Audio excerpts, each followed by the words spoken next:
ต้องทำแล้ว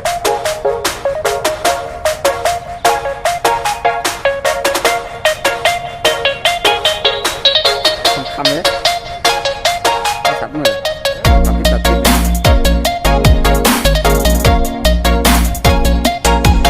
ต้องจับหรอมาชุ่มข้ามาชุ่มข้ามาชุ่มข้ามาชุ่มมาชุ่มตีอีหอมเน็ตกลมนางกันเดี๋ยววะ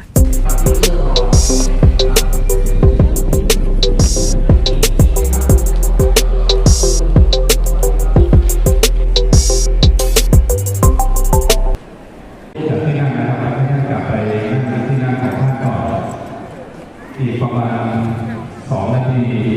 ครอบครัวจะเข้ามานะครับถ้าไม่เรียบร้อยตรงนี้ผมจะยังไม่ให้มาปานา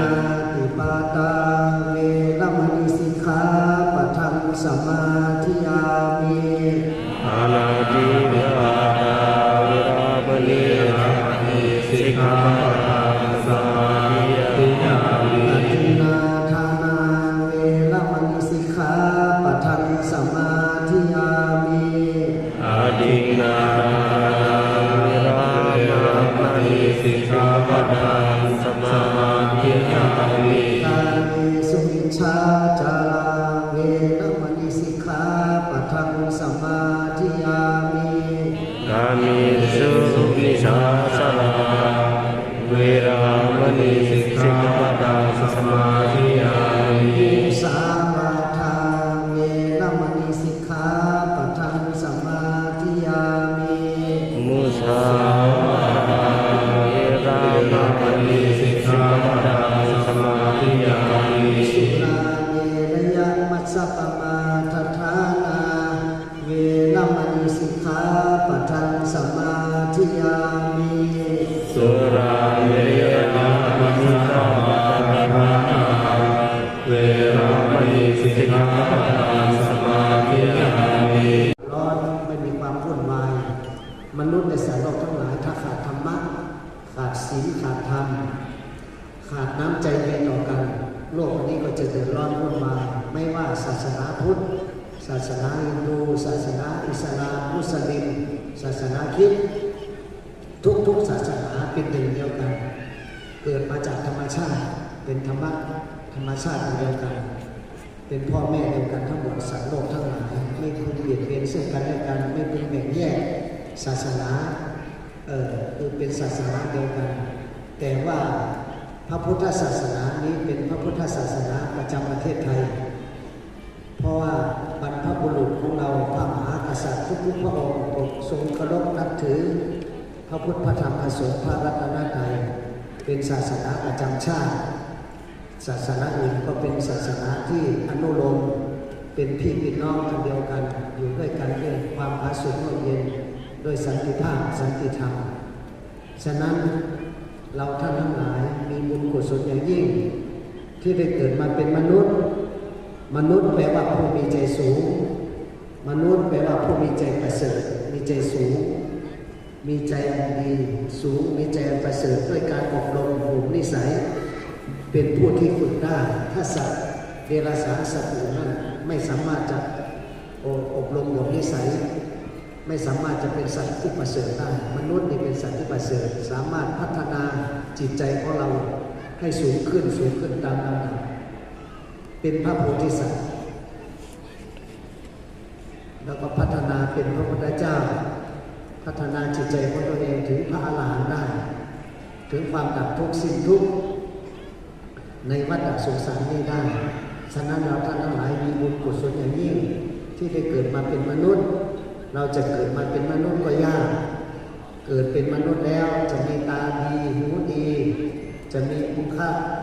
ลักษณะครบถ้วนก็ยากจะได้พบพ่อดีแม่ดีครูบาอาจารย์ที่ดีก็ยากจะมีอายุยืนยาวถึงวันนี้ก็ไม่ใช่ง่ายแล้วก็พระพุทธเจ้าที่จะบังเกิดมาในโลกก็ยากที่สุดการที่จะได้สดับรับฟังพระธรรมเทศนาที่จะได้ปฏิบัติตามคำสอนของพระบรมศาสดาสัมมาสัมพุทธเจ้าพาตัวเองให้พ้นจากทุกข์ก็ยากที่สุดฉะนั้นเราท่านทั้งหลายมีบุญกุศลอย่างยิ่งที่ได้เกิดมาพบพระพุทธศาสนาคำสั่งสอนธรรม ที่นำพาพ้นจากทุกข์ได้จริงได้เกิดมาพบพระพุทธเจ้าพระรัตนตรัย